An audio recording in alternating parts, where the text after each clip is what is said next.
and welcome back to the closing session for our two-day summit. It's been a pretty full 2 days, and I'd like to call upon our Director of Education at NAN, Andrew Solomon, to make some closing remarks. Andrew? Hi, good evening, everybody. This was a 2-day event. I know if it's your first time of hearing this, pretty sure you have a lot of things to consider.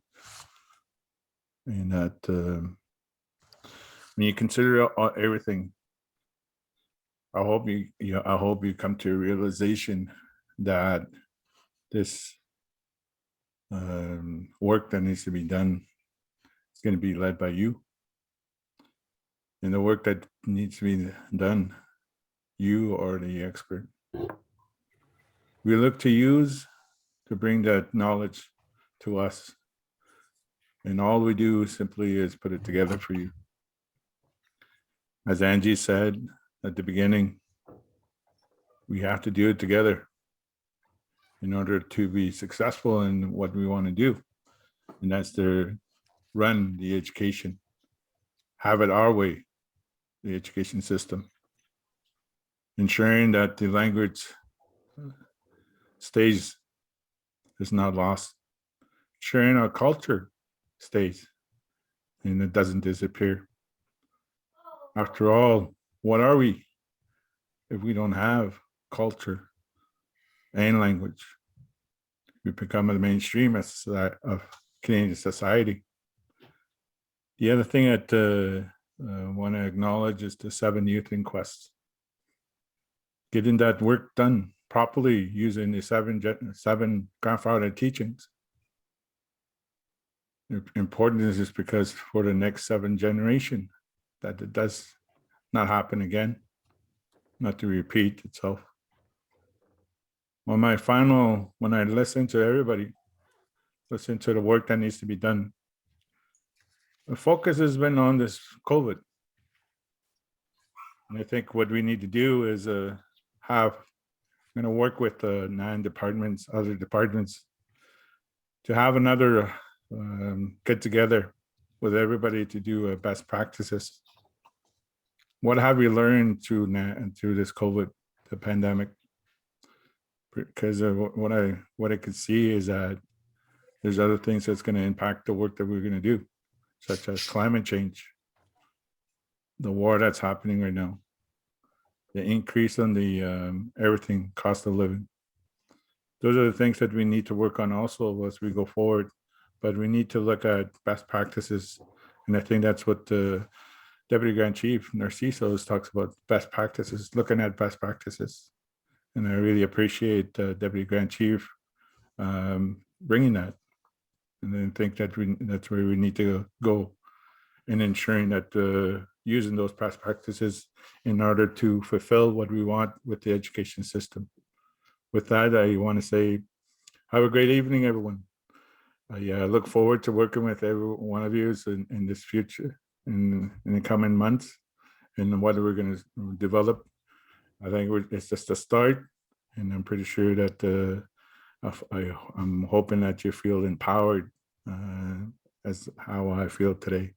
Thank you. Have a great evening. Thank you, Andrew.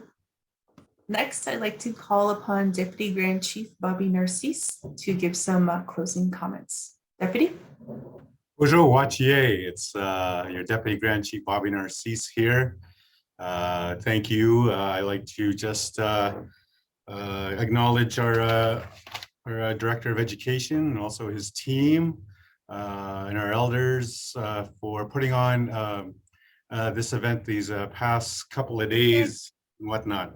So you may have noticed during my presentations and everything, who's this guy? You know, I don't know, but actually that's me. Recently, there was like my family put on a little celebration for my 50th, and they blew up these pictures that you've been seeing past couple of days. And well, this guy, he grew up in a shack in Aroland. You know, he had to collect water from the river.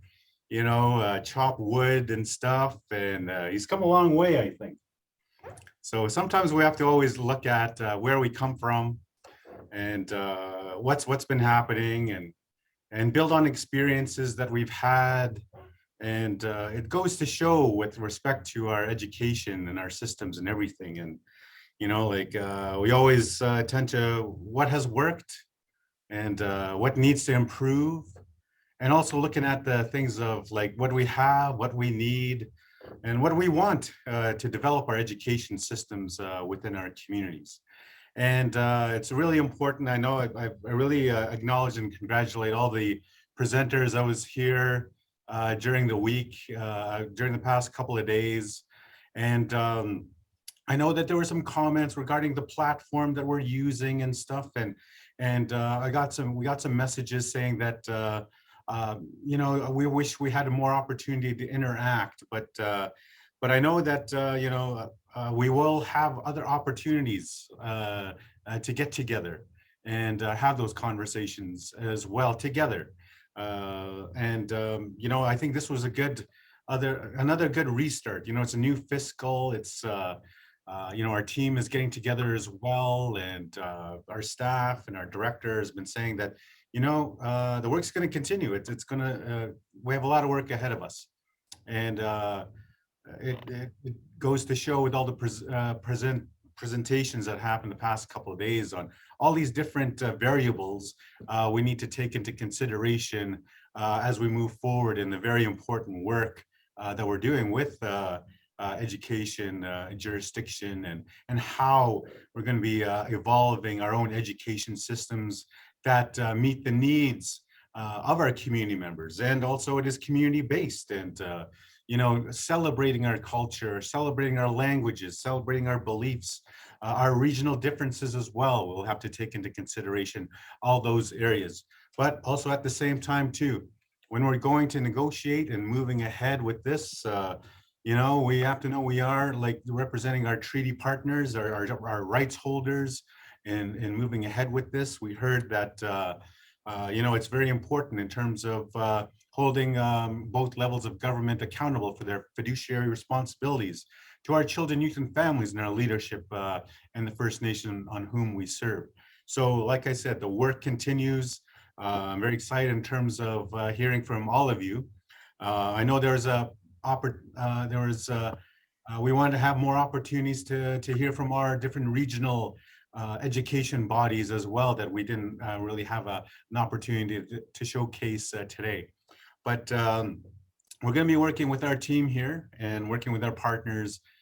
We heard a lot of good stuff as well, even within the in the chats and the questions and the emails that we're getting. So we want to invite everybody to come back and work with us in this particular area. And we're always open to your invitations as well for us to come over and explain to you what's happening with this very important with the education jurisdiction and all the work that's happening with the education reset table.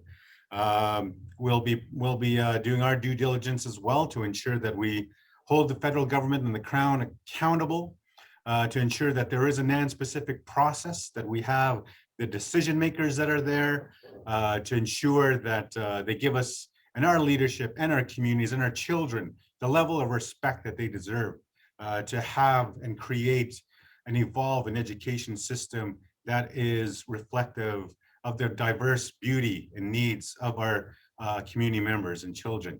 So I like to acknowledge, like I said, our presenters and our organizers as well, and many of our panel participants and our youth and everybody that's been here.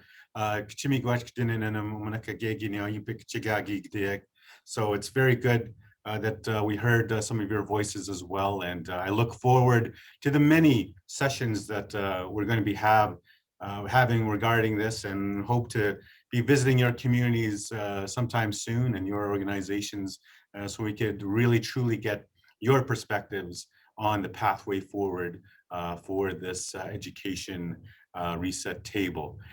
With that, thank you so much, and let's get to work. The work continues. Miigwech. Thank you, Deputy, for your closing remarks. Up next, we are going to do some draws. Can we get the spin wheel up? Today we have 7 prizes. The first 3 names pulled will get a $50 gift card. So we'll do 3 names. So the first name,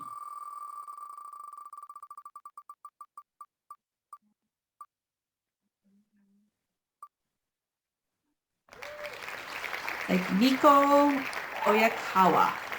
Congratulations, Nico.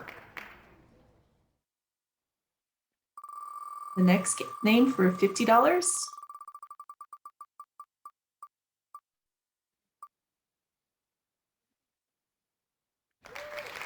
Martha Sutherland. Congratulations, Martha.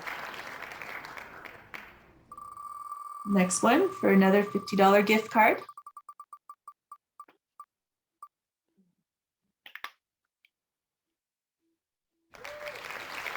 Like Marianne Nawakis. Congratulations, Marianne. The next 2 gift cards prizes are $100 each. So we'll do 2 names for 2 gift cards of $100 each. First name.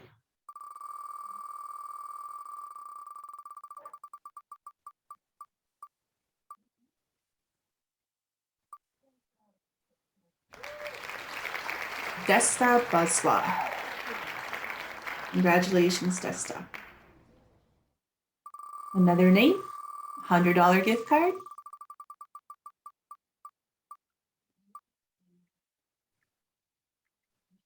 Brianna Moore.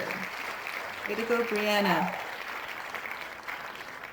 We have 2 more gift cards for $250 each. So 2 more names for 2 more gift cards, $250.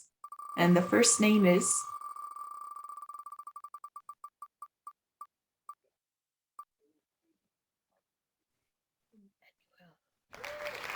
Emmanuel again. Congratulations, Emmanuel. Emmanuel won again yesterday. 1 more name for $250.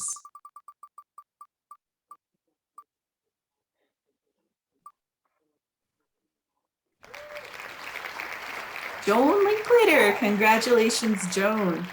Joan was another lucky winner yesterday. So our last gift card prize is for $500. And because it's the grand prize, we'll be putting all the names back in of all the people that just have been drawn. So they'll be re-entered in the draw. So we just need a few seconds to get those names back in and on the wheel. As Deputy and Andrew had shared, this is just the beginning. We are really looking forward to, hearing more and working with the communities, visiting when it's safe, of course. And, we acknowledge that there's some challenges working on a platform like this, and it's not accessible to everyone, especially, if you have issues, IT issues, like even on my end, I had some challenges too. So, we'll be trying different ways to reach and work with you and, meet to move this work ahead. It's very important. So we don't take that lightly. So we're going to do the $500 gift card, the grand prize. So let's spin that wheel.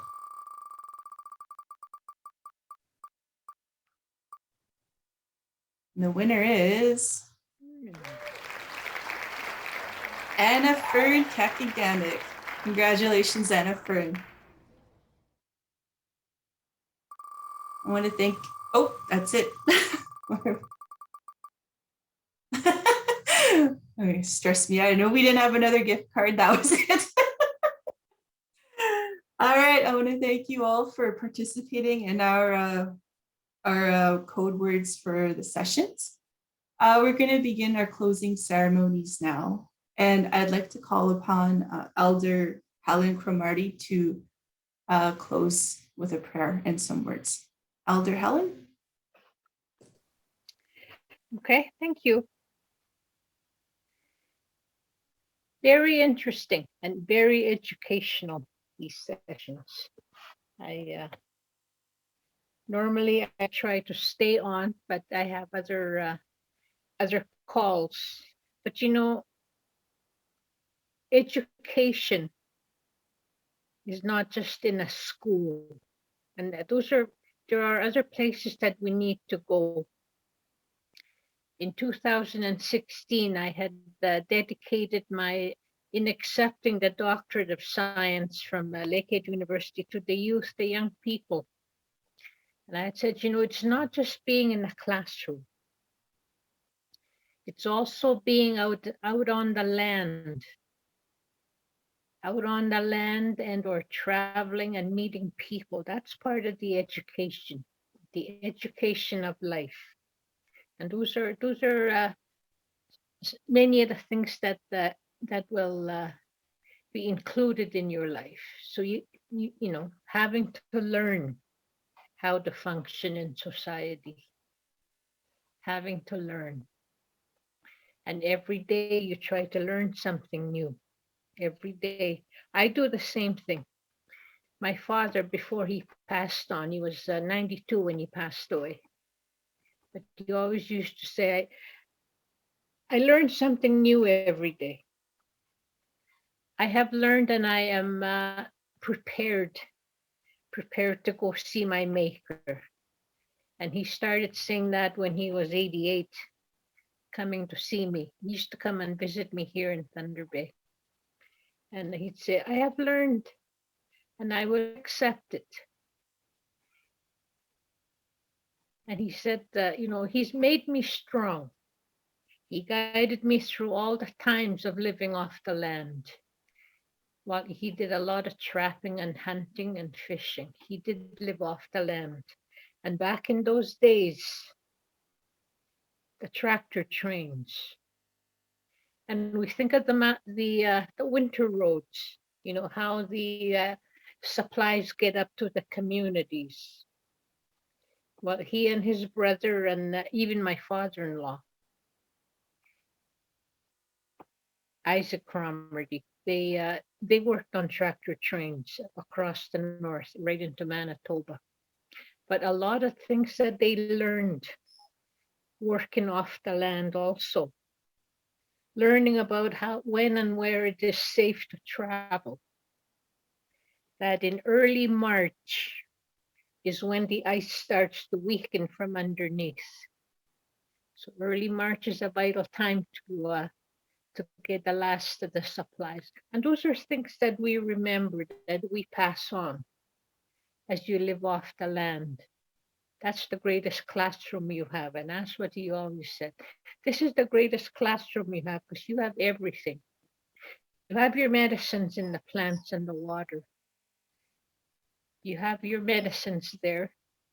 You have your foods there, the creatures. When you kill a creature to feed the community, you give thanks, you pray. You pray over the animal that has sacrificed its life. You pray. But we have so much to be thankful for. But in this day, one other message. I've worked in health for many years, and I retired in 2013. And I've been involved with Nishnabé as elder support for the COVID task team. One of the things we do as elders is we write to the communities, we write to the workers to thank them and to let them know that we do not forget them and to remember everything that they have learned about COVID, about the COVID-19. And the one thing we have to remember, and we have to encourage others to get vaccinated.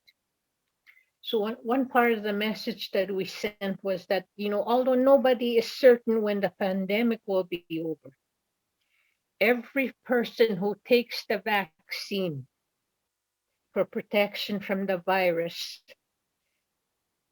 helps move us closer to back to a normal life.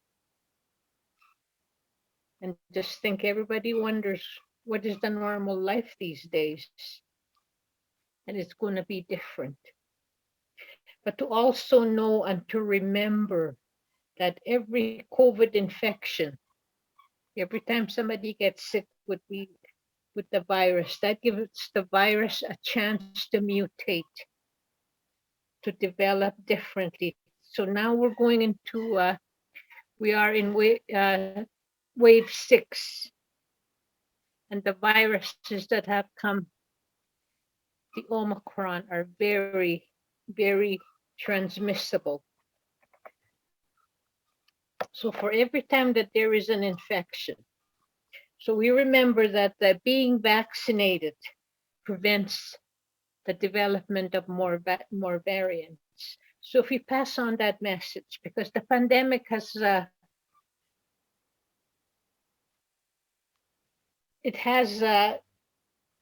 worked and preyed, as a prey, PREY, on our weaknesses, but we also learned and our strength came out. And we encourage ourselves to live off the land so we don't have to go into the urban areas. But you think about all the children, all the youth, and all the adults who are in school, who missed school, who have had to develop new ways of learning, virtual life. I have lived a virtual life since this started. My daughter's been very protective of me, and my granddaughter. She's a nurse too, and I'm just happy that she has started. She'll be working in the communities. And my granddaughter said, I want to protect Goga so she doesn't get sick. I'm going to wear my mask. So encourage people to maintain those protocols of wearing a mask, washing your hands, and keeping your distance. Especially if you're inside, wear a mask when there's other people in. So we give thanks to the Creator for teaching us all these things, to keeping us strong. All of us have maintained our health. Many of us have been infected, but we have recovered. We recuperated. That's a lot of work too. So education and health can work together. Because there's a lot of teaching we do in health and in education when you're starting. And again, I think of all the little children, the youth, and the all adults having to go to school to learn, to help our people. But we must move along, develop our own curriculum, but also remember our traditional lifestyles. So thank the Creator for that. And I thank you all for all the knowledge you have brought here, all the practices that you have brought and that you will share. I thank the Creator to bless all of you as you go home. Safe travels if you're traveling. I thank the Creator for giving us all the good gifts and graces. Even a simple thing as praying when you get up in the morning. Thank the Creator for the night's rest, time for you to rejuvenate. And also praying at the end of the day that you have come through the day, that you have lived and enjoyed another day of His creation always. So God bless all of you, and I thank all of you for all the work that you have done. God bless. Amisa na ako nang semando na snejuit si diag, no ma diagaya. Kaya tsaka no ni diag na sne, ikaw ni kawit si majen ni mayag si manen ni mayag. Kaya tsito tawayag ito kakin. Amisa na ako manan. Siyawen ni snams kaya na sne. Na ako man hiwa ka taman. Kitchen kazu coach. Miwe. Amen. All right, Jocelyn. Thank you, Elder Helen. Always appreciate your strong words of support, and thank you for attending the event. We appreciate it very much. Thank you on behalf of the team and participants. Miigwech. And I'd like to call upon Kaya Drake to finish off our summit with a closing song. Kaya? Bonjour, everybody. I figured I probably best end with the traveling song. So miigwech for having me. I'll introduce myself fairly quickly. My name is Kaya. Shkade Kwandijnakas, Migazina Dotem, Kiashki Zaging Inishinabek Nindonji. And that I'll sing.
My apologies for my dog. She's barking in the background and she's here's the door knock. She must think it's the door, but miigwech. That song is just to ensure everybody is safe travels home. I know this is virtual, but at the same time, just meaning well that everybody has a safe journey. And miigwech. Thank you, Kaya, for that beautiful song. It's much appreciated. So in closing, I would just like to say thank you so much to everybody for coming out. I know it was a pretty intense and full couple of days. And as you know, the deputy has said, Grand Chief, our staff, our team, we want to talk. We want to learn more from you. We were just not even scraping the top, right? Like just from that small breakout group session we had. So, there's a lot of good work that needs to happen. So, we're ready. We want to get going. We want this to continue. So we will look forward to those opportunities. In closing, I'd like to say that I know that right now, this is a really, really important time in our communities, right? People are getting ready to go to camp, to go out for their spring harvest, time out in the land with their families, with grandparents, children, parents, aunties, uncles, cousins. It's a wonderful time. So if you're in that boat, or I'll say that skidoo or helicopter, I hope you really have a wonderful and safe harvest. So everyone take care. Thank you again. See ya.